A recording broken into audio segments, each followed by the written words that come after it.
문제는 한국전력공사와 한국가스공사의 적자의 규모가 너무나도 큰 상황이라서 이렇게 낮은 에너지 요금을 유지하기에는 상당히 어려운 상황입니다. 안녕하십니까. 서울과학기술대학교 미래에너지융합학과의 유승훈 교수입니다.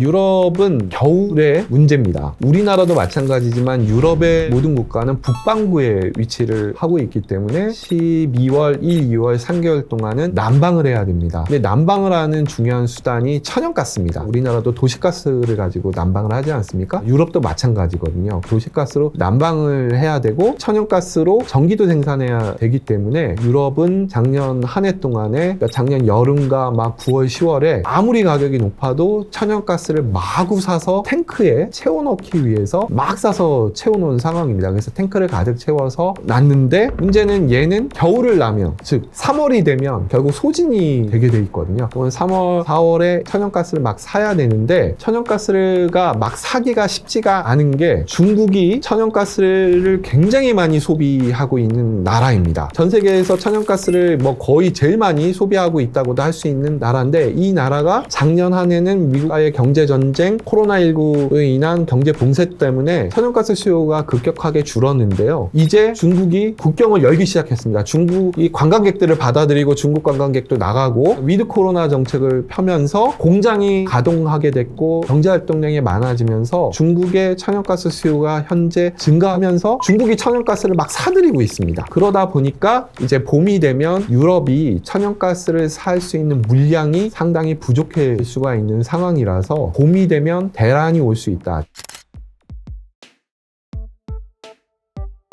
우리나라는 사실 유럽의 상황보다는 굉장히 좋은 상황입니다. 유럽의 도시가스 요금과 전기 요금은 재작년하고 비교하면 나라들에 따라서 차이는 있습니다만 10배까지 오른 상황인 반면에 우리나라는 굉장히 선방하고 있는데요. 작년의 경우에 전기 요금은 재작년보다 약 18% 정도 올랐고요. 그 다음에 도시가스 요금과 연료금은 한 38% 정도 올랐습니다. 그러니까 5배, 7배, 10배가 오른 유럽에 비해서는 굉장히 양호한 상황이고요. 현재 1월 1일부터 전기요금이 약간 추가적으로 한 10% 정도 오른 상황이고 도시가스 요금과 연료금은 현재 동결되어 있습니다. 그래서 재작년과 비교하면 전기요금은 그래봐야 30%가 안 되는 수준에서 올랐기 때문에 유럽에 비해서는 굉장히 선방을 한 상황인데요. 우리는 사실 에너지가 부족한 국가로 국내에서 소비되는 천연가스와 석유는 100% 수입에 의존을 하고 있음에도 불구하고 조금밖에 안 오른 이유는 공기업이 에너지를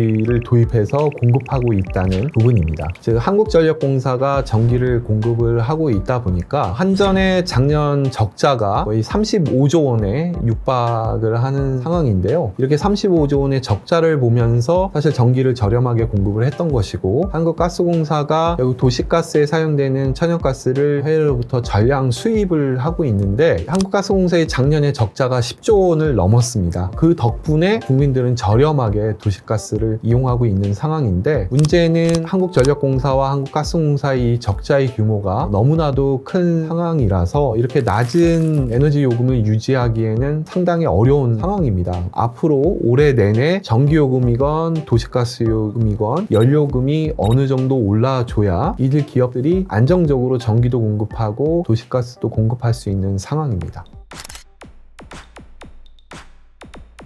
전기요금의 경우에는 당초 한전이 추가적으로 적자가 늘어나지 않고 전기를 안정적으로 사서 공급할 수 있는 수준의 인상액이 킬로와트 시당 51.6원이었습니다. 그러니까 작년에 전기요금이 한 125원 정도 했고요. 여기서 51.6원 정도를 인상을 하면 적자가 줄지도 않지만 늘지도 않을 것으로 예상이 됐는데요. 기획재정부, 즉 물가당국하고의 협의 결과 인상폭이 대폭 축소가 돼서 13.1원 인상에 그치게 됐습니다. 따라서 그 차이만큼은 51.6원과 13.1원의 차이만큼은 올해 연내에 인상이 돼야지만 전력 공급 안정성이 훼손되지 않으면서 정전이 발생하지 않을 수 있는 상황입니다. 특히나 전기요금은 분기마다 조정하는 것으로 되어 있기 때문에 2분기, 3분기, 4분기에는 그 나머지 차액에 해당되는 한 38원 정도가 나눠서 인상이 될 것으로 보이고요. 그리고 도시가스 요금이나 연료 전기요금의 경우도 사실 작년에 2배 정도로 올랐어야 됩니다. 왜냐하면 천연가스로 열과 도시가스를 공급하는데 우리나라에 들여오는 천연가스의 가격이 한 4배 정도로 올랐기 때문에 최소한 도시가스 요금이나 연료요금이 2배는 올랐어야 되는데 실제 작년에 오른 인상폭은 38%밖에는 안 되기 때문에 올해도 뭐 나눠서 인상한다 하더라도 작년 수준인 38%에서 한 40% 수준은 올해 올라줘야 도시가스나 열 공급이 끊어지지 않고 안정적으로 될 수 있는 상황입니다.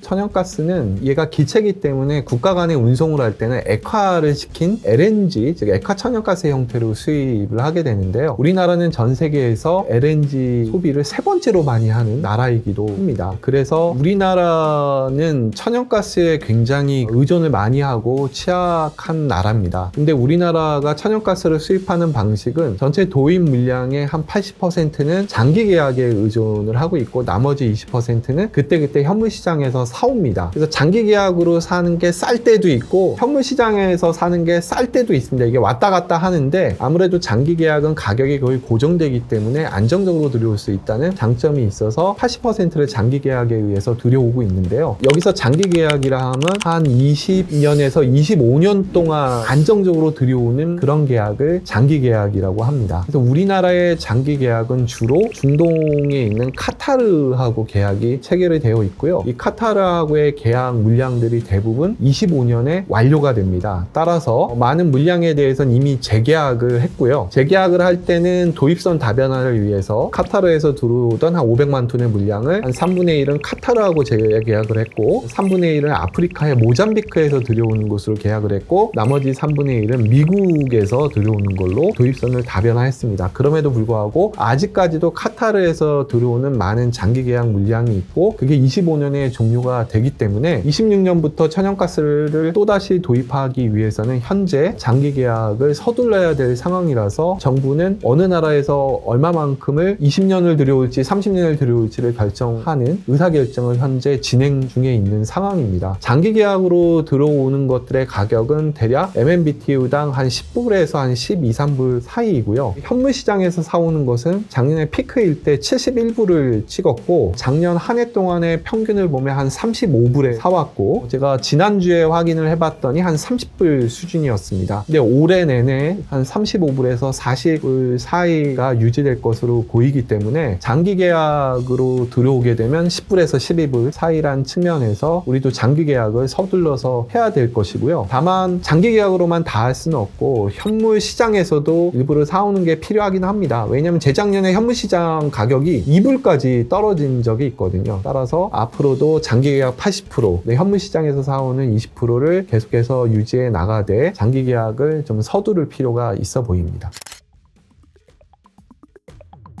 섬나라라고 하는 거는 다른 나라와 전기를 사고 팔 수 있는지 여부를 의미하는 건데요. 일본은 섬나라고 우리는 반도 국가이기 때문에 섬이 아님에도 불구하고 우리는 북쪽으로는 분단이 되어 대립하고 있는 상황이라서 실제적으로 우리나라는 섬나라와 다를 바가 없습니다. 여기서 일본도 그렇고 우리나라도 다른 나라와 전력선이 연결되어 있지 않기 때문에 전기를 사올 수도 팔 수도 없습니다. 반면에 유럽은 전력선이 다 연결이 되어 있기 때문에 국가 간의 전력 사고 파는 게 굉장히 자유롭고요. 미주 대륙도 캐나다와 미국 사이에 전기를 얼마든지 사고 팔고 할 수 있습니다. 그런 면에서 우리나라와 일본은 같이 전력 섬 국가입니다. 전력 섬 국가인데 또 하나 중요한 공통점이 뭐냐면 석유나 천연가스가 또 없습니다. 그래서 구존 에너지가 없고 전기와 관련해서는 섬나라이라는 공통점을 가지고 있기 때문에 두 나라의 에너지 믹스 정책은 상당히 유사해야 되는 것이 어떻게 보면 당연합니다. 그런 측면에서 일본이 택하고 있는 전략은 N분의 1 전략입니다. 그래서 어느 한쪽에 너무 치우치게 되면 바로 공급 불안정성으로 가고 문제가 생길 수 있기 때문에 원자력, 재생에너지, 석탄, 천연가스에 대한 의존도를 대략 한 4분의 1씩